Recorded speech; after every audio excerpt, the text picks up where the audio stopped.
আজকের ভিডিওতে দেখাবো কিভাবে আপনার লাইটরুম অ্যাপ দিয়ে ফটো এডিটিং করবেন। আপনার হাতে থাকা স্মার্টফোনে লাইটরুম অ্যাপ ব্যবহার করে প্রফেশনাল টাইপের ফটো এডিট করতে পারবেন। ঠিক আছে, আপনাদের মধ্যে অনেকে আছে হচ্ছে ফটো এডিটিং করতে জানেন না। তো আজকে ভিডিওটা আপনারা পুরোপুরি দেখতে থাকুন, তাহলে ফটো এডিটিংটা শিখতে পারবেন। ঠিক আছে, তো চলুন ভিডিও শুরু করা যাক। তো ভিডিওটা শুরু করার আগে আপনারা যদি চ্যানেলে কেউ নতুন হয়ে থাকেন তাহলে চ্যানেলটি সাবস্ক্রাইব করবেন। আর ভিডিওটি যদি আপনাদের কাছে ভালো লেগে থাকে তাহলে একটা লাইক দিবেন, কমেন্ট করতে ভুলবেন না। ফেসবুক পেজ থেকে দেখে থাকলে ফলো করবেন, লাইক দিবেন, কমেন্ট করবেন। তো চলুন মোবাইল স্ক্রিনে যাওয়া যাক। আমি আমার মোবাইল স্ক্রিনে চলে আসছি। আপনাদের একটা অ্যাপস ডাউনলোড করতে হবে। আপনাদের যদি আইফোন হয়ে থাকে তাহলে অ্যাপ স্টোরে দেবেন, আর যদি অ্যান্ড্রয়েড হয়ে থাকে তাহলে প্লে স্টোরে দেবেন। প্লে স্টোরে সার্চ দেবেন হচ্ছে লাইট রুম লেগে। ঠিক আছে, তো এই লাইট রুম অ্যাপসটি আপনারা ডাউনলোড করে নেবেন। তো ডাউনলোড করার পর অ্যাপসের ভিতরে প্রবেশ করবেন।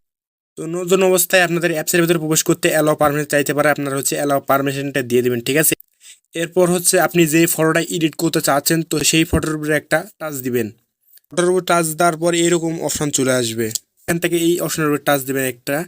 এখান থেকে এখানে হচ্ছে আপনার হচ্ছে এডিটিং এর ফুল প্যানেল চলে আসবে, দেখতে পাচ্ছেন। এটা হচ্ছে আপনার ছবিতে যদি ব্রাইটনেস কম থাকে এটা টাচ দিয়ে হচ্ছে আপনার ব্রাইটনেস বাড়াতে পারবেন। এখান থেকে হচ্ছে কালার গ্রেডিং করতে পারবেন। তো আমি একটা একটা করে আপনাদের দেখাচ্ছি। যদি আপনাদের ছবিতে যদি ব্রাইটনেস কম থাকে, ঠিক আছে, তাহলে এখান থেকে ব্রাইটনেস অপশানের উপর একটা টাচ দিবেন। এরপর এগুলো হচ্ছে উপরে যেটা আছে এগুলো বাইরে দিয়ে দেখবেন। ঠিক আছে, এরকম যদি আপনাদের ছবিতে হয়ে থাকে তাহলে এখান থেকে হচ্ছে আপনার ব্রাইটনেস বাড়াতে পারবেন। ঠিক আছে, আপনার ছবির হিসাবে করে আপনি ব্রাইটনেস বাড়াবেন, বেশি করে বাড়ালে ভালো লাগবে না। ঠিক আছে, এরপর এখান থেকে এটার উপর একটা টাচ দিবেন, কালার গ্রেডিং। এটার টাচ দেওয়ার পর এখান থেকে এই অপশনের উপর একটা টাচ দিবেন।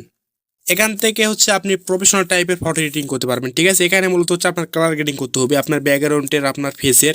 এখান থেকে যত সুন্দর আপনি কালার গ্রেডিং করতে পারবেন তত সুন্দর হচ্ছে আপনার ফটোটা হবে। ঠিক আছে, এইটা দিয়ে হচ্ছে আপনার হচ্ছে ফেস হচ্ছে কালার গ্রেডিং করতে পারবেন।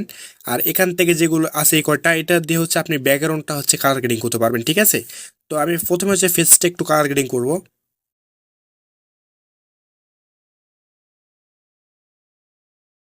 কালার গ্রেডিং করার সময় হচ্ছে আপনার ধীরে সুস্থে এডিট করবেন। ঠিক আছে, আপনার ব্যাকগ্রাউন্ডে যে কালারটা আছে, ঠিক আছে, তো সেই কালার হচ্ছে এখান থেকে আপনারা খুঁজে নেবেন। খুঁজে নেওয়ার পর সেই কালারের উপরে একটা টাচ দেবেন। ঠিক আছে, তো আমার এই কালারের সাথে এই কালারের সাথে এই কালারের ম্যাচিং আছে। তো এখানে যদি আমি এটা যদি অ্যাডজাস্ট করি তাহলে হচ্ছে আমার কালারটা চেঞ্জ হবে ব্যাকগ্রাউন্ডে। ঠিক আছে, তো আপনার পিছে যে ব্যাকগ্রাউন্ডটার কালার থাকবে সেই কালারটা হচ্ছে এখান থেকে খুঁজে নিয়ে সেই কালারের উপরে একটা টাচ দেবেন। ঠিক আছে, তো আমি এখান থেকে এটা হচ্ছে কম বেশি করে দেখাচ্ছে। ঠিক আছে, দেখতে পাচ্ছেন আমার করলে এখান থেকে কালার করলে চেঞ্জ হচ্ছে। ঠিক আছে,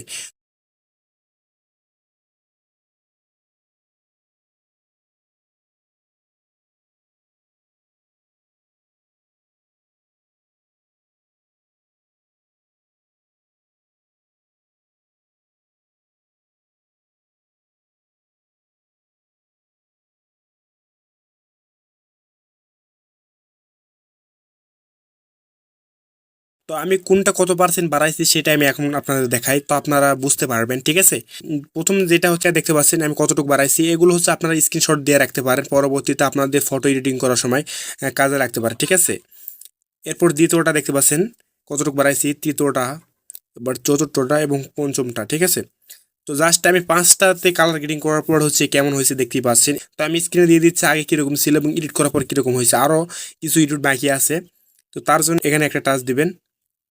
এখানে টাচ দেওয়ার পর এখান থেকে এই অপশনের উপরে একটা টাচ দিবেন। এরপর এখান থেকে এই অপশনের উপরে একটা টাচ দিবেন। এরপর এইটা হচ্ছে এদিকে মাইনাস করবেন। ঠিক আছে, আপনার ছবির হিসাবে হচ্ছে আপনি মাইনাস করবেন।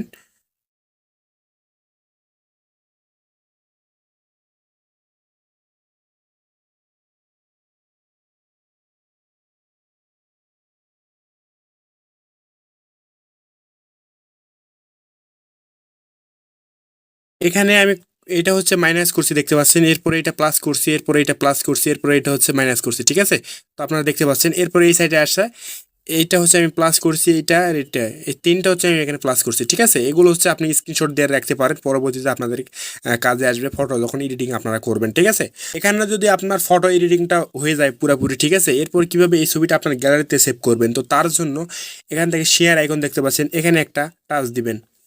এরপর এখান থেকে এই অপশনের উপর একটা টাচ দিবেন। দেখতে পাচ্ছেন অটোমেটিকলি গেলে সেভ হয়ে আমার গ্যালারির ভিতরে ছবিটা চলে গেছে। ঠিক আছে,